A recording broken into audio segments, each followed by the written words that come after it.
කතාවට ආවතින් ඔයා අද මාගෙම කරගන්නද රහසක් කියලා කිව්වොත් ඔයා මට මාවෙනම් නුඹේ අග රැජිනිය සදහට මං දෙවරක් නොහිතා සැරෙන් සැරේ කෝලෙන් බල බලා ඇසේ අස්සෙන්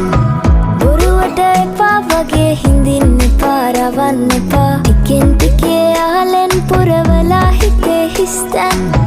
නුඹ මට හිතක් වටින කෙනා නිසා චුට්ටක් කතාවට ආවොතින් ඔයා අද